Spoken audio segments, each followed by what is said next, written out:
Hello student, I am Divya Kathiria and जैसे कि हम लोग कंटिन्यू करें हमारा स्टैटिस्टिक का सब्जेक्ट, आज गाइज हम लोग शुरू करने वाले हैं हमारा 12th स्टैंडर्ड का पार्ट 2 और उसका भी chapter number 1 and is that probability. यानी कि यस गाइज, आज हमारा जो सेकेंड पार्ट है स्टैटिस्टिक का, उसमें हमारे पास 2 पार्ट है, फर्स्ट एंड सेकेंड पार्ट का हम लोग फर्स्ट चैप्टर शुरू करने वाले हैं प्रोबेबिलिटी। अब प्रोबेबिलिटी जैसे नाम मतलब सुनते हैं हम लोग, वो बहुत ही फैमिलियर वर्ड है, लेकिन उसको हम लोग डेली रूटीन में भी यूज़ करते हैं, लेकिन हमें पता नहीं होता है। क्लियर? हम लोग जैसे सुनते हैं कि भाई चलो अगर मैं ये काम करता हूँ, अगर हम लोग कोई भी काम करते हैं ना, छोटा सा काम करते हैं या फिर छोटे से छोटा या फिर बड़े से बड़ा काम भी करते हैं ना, तो हमारे दिमाग में तुरंत ये आता है कि भाई अगर मैं ये काम ऐसे करता हूँ तो क्या ये सक्सेस होगा या फिर फेल होगा। क्लियर? अगर सक्सेस होगा तो मुझे ऐसा लग रहा है कि 50-50% चांसेस है। तो ये चांसेस का जहाँ पे भी मामला आता है ना, ये क्या होता है, नथिंग बट प्रोबेबिलिटी। यानी कि हम लोगों ने ऐसे भी बात की होगी हमारे फ्रेंड्स के साथ, चलो भी मैं 90% तो कल आ ही जाऊँगा, लेकिन 10% का पता नहीं। तो ये 90% क्या है, 100 में से आपकी सक्सेस के चांसेस है और जो 10% है वो आपके फेलियर के चांसेस है। क्लियर? यानी कि जहाँ पे भी चांस, सक्सेस, अनसक्सेस ऐसे वर्ड्स आते हैं वो हमारा क्या होता है, प्रोबेबिलिटी। गाइस, प्रोबेबिलिटी हम लोग महाभारत के टाइम से लेके राइट नाउ और फ्यूचर में भी यूज़ करेंगे और करने वाले ही है। और वो हम लोग कहाँ पे करते हैं ना, डेली रूटीन में तो करते ही है, लेकिन ऑफिशियली उसको कैसे कहा जाता है या फिर क्या करते हैं ना, वो हमें बस नहीं पता होता है। तो हम लोग देखने वाले हैं प्रोबेबिलिटी चैप्टर। उसका टोटल मार्क का वेटेज बोर्ड के एग्जामिनेशन में है 12 मार्क का। उसका ब्लूप्रिंट देख लेते हैं कि बोर्ड के एग्जाम में कौन कौन से क्वेश्चन कहाँ से पूछे जाते हैं, कितने मार्क के होते हैं। क्लियर? तो फर्स्ट वन है, ये हमारा नंबर ऑफ क्वेश्चन, ये हमारा पेपर पैटर्न है, एमसीक्यू 1 मार्क, 2, 3, 4 और 5 ऐसे मार्क के क्वेश्चन पूछे जाते हैं। क्लियर? तो फर्स्ट वन है एमसीक्यू। कितने क्वेश्चन आते हैं एमसीक्यू में ये चैप्टर में से, तो कि 1, और वो भी कौन से नंबर का आता है गाइस, 5th नंबर का। यानी कि सेक्शन ए में आपका जो 5th नंबर का एमसीक्यू होगा वो कौन सा होगा, प्रोबेबिलिटी में से होगा। फिर 1 मार्क का भी एक क्वेश्चन पूछा जाता है और उसका नंबर फिक्स होगा 15 नंबर का। यानी कि सेक्शन बी में जो 15 नंबर का क्वेश्चन आएगा, वेरी शॉर्ट क्वेश्चन, वो कौन सा वाला होगा, प्रोबेबिलिटी का होगा। क्लियर? फिर 2 मार्क के गाइज वैसे तो प्रॉपरली कोई क्वेश्चन नहीं पूछा जाता है, लेकिन ऑप्शन में और में एक क्वेश्चन जो पूछा जाता है, सेकेंड पार्ट का जो सेकेंड चैप्टर है ना, उसके ऑप्शन में, उसके और में प्रोबेबिलिटी का एक क्वेश्चन पूछा जाता है और वो है 25th नंबर का क्वेश्चन। यानी कि सेक्शन सी में 25th में ऑप्शन में आपके पास जो क्वेश्चन होने वाला है वो कौन सा होगा, प्रोबेबिलिटी का। फिर है 3 मार्क के 2 क्वेश्चन पूछे जाते हैं गाइस, और वो नंबर है 35 एंड 36। यानी कि सेक्शन डी में जो 35 और 36 नंबर के क्वेश्चन होंगे वो हमारे कौन से होंगे, प्रोबेबिलिटी के होने वाला है। फिर 4 मार्क का 1 क्वेश्चन पूछा जाता है एंड नंबर इज 39। यानी कि सेक्शन ई में जो 39 नंबर का क्वेश्चन होगा वो हमारा कौन सा होने वाला है, प्रोबेबिलिटी का ऑफकोर्स। और 5 मार्क का कोई भी क्वेश्चन प्रोबेबिलिटी में से पूछा नहीं जाता है। अगर हम लोग ये और ऑप्शन वाला क्वेश्चन है ना उसको निकाल दे, फिर देन आफ्टर हम लोग मार्क्स काउंट करते हैं। ए में से एक क्वेश्चन यानी कि 1 मार्क, बी में से 1 क्वेश्चन यानी कि 1 मार्क, टोटल कितने हुए 2। डी में से 2 क्वेश्चन 3 मार्क के यानी कि कितने हुए 6 मार्क, 2 + 6 कितना होगा 8। 4 मार्क का एक क्वेश्चन यानी कि 4 मार्क, 8 + 4 कितना होगा 12। गाइज ऑफिशियली परफेक्टली 12 मार्क का तो इस चैप्टर में से पूछा ही जाएगा, लेकिन अगर आप ये ऑप्शन काउंट करते हो तो 14 मार्क का ये चैप्टर हो सकता है। और हमारे पूरे स्टैटिस्टिक में प्रोबेबिलिटी सबसे ज़्यादा वेटेड वाला चैप्टर हम लोग बोल सकते हैं, क्योंकि पार्ट 1 में सारे चैप्टर जो है वो 12 मार्क के वेटेड वाले हैं। यहाँ पे 12 मार्क का तो है ही, अगर ऑप्शन काउंट करोगे तो कितना होगा 14 मार्क का। यानी कि गाइज अगर आपको ऐसा लगता है कि प्रोबेबिलिटी मुझे थोड़ा ज़्यादा अच्छा आता है तो आप ये ऑप्शन वाला क्वेश्चन भी प्रोबेबिलिटी से काउंट कर सकते हो। Clear guys? तो ये हो गए हमारे ब्लूप्रिंट के अकॉर्डिंग मार्क्स। और बोर्ड के एग्जाम में ये चैप्टर में से पर्टिकुलरली 12 मार्क का तो पूछा ही जाएगा, प्लस 2 मार्क का एक क्वेश्चन ऑप्शन में भी पूछा जाएगा। डन? तो आइए अब हम लोग शुरू करते हैं कि प्रोबेबिलिटी क्या है, उसको समझते हैं। उसमें बहुत सारे ऐसे टर्म्स है और जिसका जानना बहुत ही ज़रूरी है, क्योंकि जब तक हम लोग ये टर्म क्लैरिफाई नहीं करेंगे क्वेश्चन क्लियरली नहीं हो पाएगा।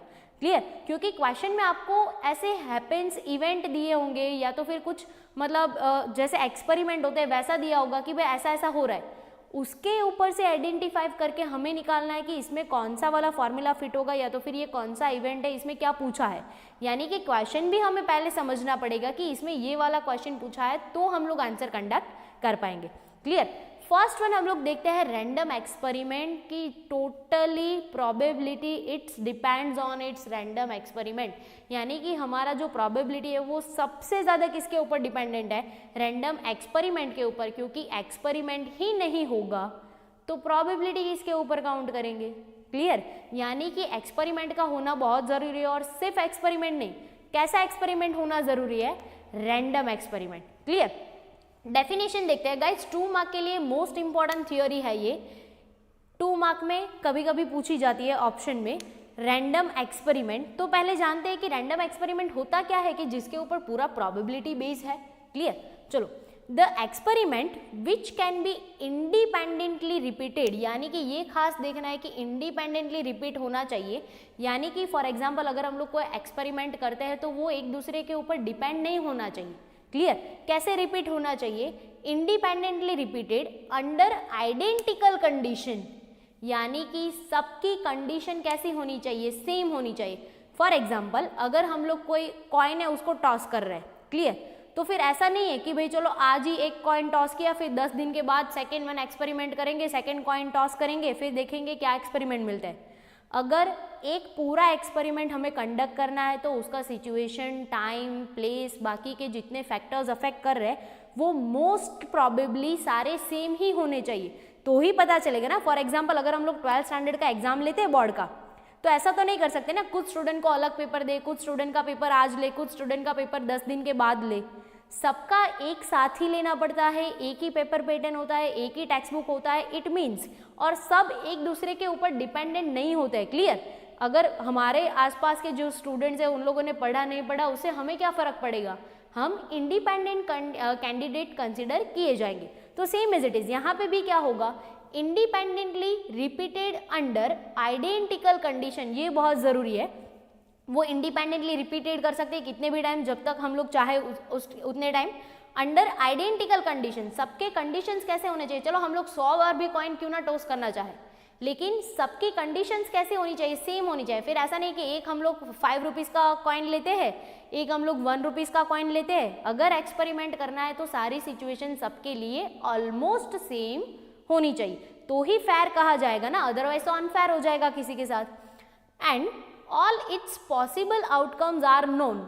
मोस्ट इंपॉर्टेंट थिंग कि अगर हम लोग कभी एक्सपेरिमेंट कर रहे हैं तो हमें उसके जितने भी आउटकम्स है, यानी कि हमें पता है कि चलो अगर ये कॉइन टॉस करते हैं ना तो उसके कितने आउटकम्स आ सकते हैं, all possible outcomes are known, हमें पहले से ही पता होगा। लेकिन but which of the outcome will appear cannot be predict with certainty before conducting the experiment। लेकिन उसमें से पर्टिकुलरली परफेक्टली कौन सा सर्टेन आउटकम हमें मिलेगा वो हम लोग एक्सपेरिमेंट होने से पहले बता नहीं सकते।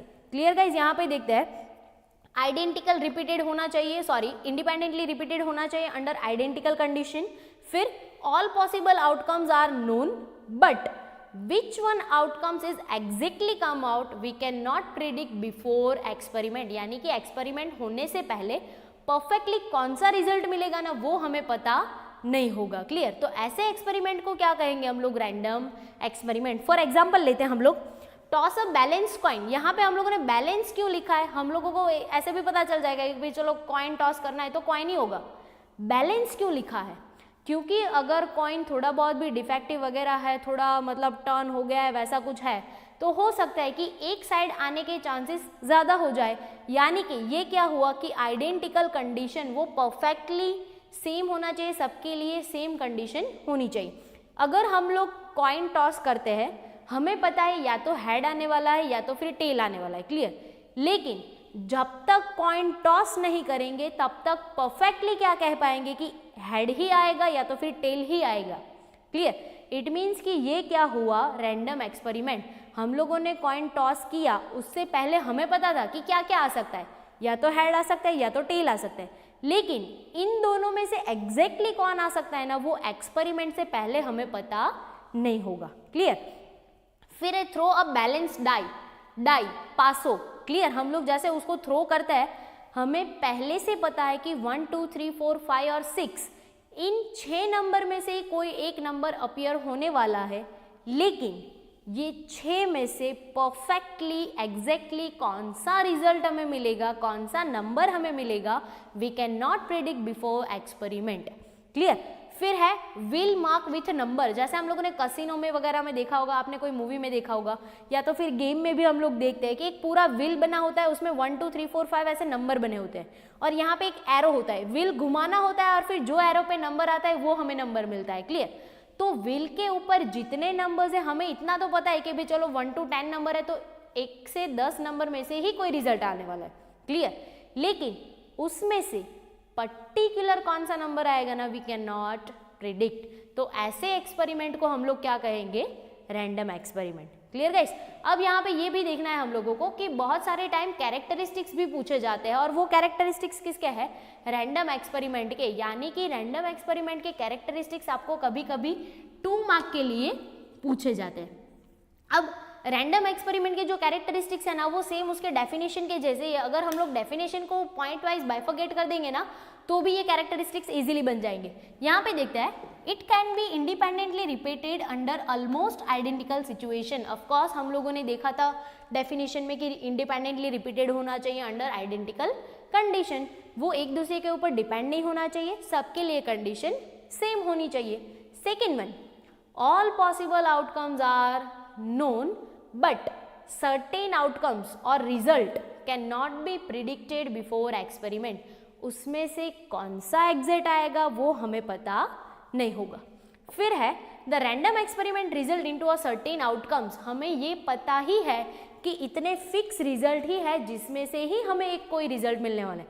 फॉर एग्जाम्पल कॉइन है तो हमें पता है कि उसके कितने रिजल्ट है, 2, और उसमें ये एच और जो टी है ना, हेड और टेल, ये फिक्स ही है, सर्टेन आउटकम्स ही है, और उसमें से ही रिजल्ट मिलेगा। अगर डाई थ्रो कर रहे हैं तो 1 to 6 नंबर क्या है, एक सर्टेन रिजल्ट है जिसमें से ही कोई एक वन हम लोगों को रिजल्ट मिलने वाला है, क्लियर। तो ये हो गया गाइस हमारा रैंडम एक्सपेरिमेंट। उसका डेफिनेशन या तो फिर कैरेक्टरिस्टिक्स कभी कभी 2 मार्क में पूछे जाते हैं। फिर हम लोग देखने वाले हैं sample space. Again random experiment जब भी आप हैपन करते हो तो उसमें आपको कोई ना कोई परफेक्ट रिजल्ट मिलेगा, और वो रिजल्ट किसमें से मिलता है ना, वो हमारा क्या होता है, sample space. In short, in general language, clear. हम लोग एक्सपेरिमेंट करेंगे तो हमें रिजल्ट मिलेगा, लेकिन हमें ये भी तो पता है ना कि all possible outcomes are known, यानी कि हमें पता है कि कितने में से आंसर आएगा। तो ये जो कितने में से आंसर आता है ना, वो हमारा क्या बन जाता है, सैंपल स्पेस, क्लियर। डेफिनेशन देखते हैं उसका, the set of all possible outcomes, यानी कि हमें ऐसा लगता है कि इतने ही आउटकम्स में से आंसर आ सकता है, उसके बाहर का कोई आंसर ही नहीं होगा। तो ये इक्विपमेंट्स, इतने जो एलिमेंट्स है उसका अगर एक पूरा सेट बना देंगे तो वो क्या बन जाएगा, सैंपल स्पेस। फॉर एग्जांपल अगर हम लोग कॉइन टॉस कर रहे हैं तो हमारा सैंपल स्पेस क्या होगा, हमें पता है ऑल पॉसिबल कितना है आउटकम, एच और टी, हेड टेल, तो वो हमारा सैंपल स्पेस है, क्लियर। अगर हम लोग डाई थ्रो कर रहे हैं तो हमें पता है कि 1 से 6 तक में नंबर आएंगे, तो 1 2 3 4 5 और 6 हमारा क्या है, सैंपल स्पेस। यानी कि the set of all possible outcomes of random experiment, यानी कि जितने आउटकम पॉसिबल है उन सबका अगर एक सेट बना देंगे तो वो हमारा क्या बन जाएगा, सैंपल स्पेस। और ये सैंपल स्पेस कहाँ से आना चाहिए, कंपल्सरी रैंडम एक्सपेरिमेंट से ही, क्लियर। तो इसे हम क्या कहेंगे, सैंपल स्पेस। फॉर एग्जाम्पल अगर हम लोग टॉस करते हैं किसको, कॉइन को, तो हमें पता है या तो हेड आएगा या टेल आएगा, लेकिन टोटल पॉसिबिलिटी किस किस की है, एच आने की भी हो सकती है या फिर टेल की। तो इन दोनों को अगर सेट में लिख देंगे तो सैंपल स्पेस। सैंपल स्पेस को गाइस डिनोट करते हैं बाय कैपिटल यू। हमारा जो सैंपल स्पेस होता है ना, उसको डिनोट किया जाता है बाय कैपिटल यू, क्लियर। फिर है थ्रो डाई। अगर हम लोग बैलेंस डाई को थ्रो करते हैं तो उसका sample space you, all possible outcomes कितने हैं गाइस हमारे, 1 से लेके 6 तक के, क्लियर। फिर देन आफ्टर है type of a sample space. Sample space के भी 2 टाइप है, first one is finite and second one is infinite. अगर हमारे सैंपल स्पेस के अंदर total number of element countable है तो फाइनाइट सैंपल स्पेस। अगर हमारे सैंपल स्पेस के अंदर टोटल एलिमेंट अनकाउंटेबल है यानी कि जिसको काउंट नहीं किया जा सकता, तो वो क्या हो जाएगा, फाइनाइट सैंपल स्पेस। अब यहाँ पे देखो ये जो दोनों रिजल्ट है ना हम लोग काउंट कर सकते हैं, तो ये दोनों किसके रिजल्ट है, फाइनाइट सैंपल स्पेस के। फॉर एग्जाम्पल अगर हमें ऐसा बोला है कि हम लोगों को 2 नंबर सिलेक्ट करने नेचुरल नंबर में से, तो गाइज नेचुरल नंबर कहाँ से कहाँ तक जाता है, 1 से लेके इन्फिनिटी तक जाता है। तो हमें कैसे पता चलेगा कि नेचुरल नंबर में कहाँ तक के नंबर होंगे, तो गाइज ये क्या हो गया हमारा इनफाइनाइट सैंपल स्पेस। क्लियर। अगर हमें स्टार के रिलेटेड काउंट करने के लिए पूछा जाता है तो वो क्या सैंपल स्पेस है हमारा, इनफाइनाइट। क्लियर। अगर हमें नंबर ऑफ स्टूडेंट पूछा जाता है तो वो क्या है, फाइनाइट। Clear guys. तो ये हो गया हमारा basic theory for probability and it's most important theory, because अगर ये समझ में आएगा तो ही आगे के टर्म समझ में आएंगे, और जो हम लोगों ने टर्म देखे हैं वो अगर हमें समझ में आ जाता है तो ही हम लोग हमारे जो एग्जाम्पल्स है, हमारे जो क्वेश्चंस है उसको जस्टिफाई कर पाएंगे। Clear guys. तो आज का जो हमारा लेक्चर है वो हम लोग यहाँ पे ही रखते हैं, बाकी के लेक्चर के लिए हम लोग नेक्स्ट टाइम में मिलेंगे। तब तक के लिए be happy, be safe, bye guys.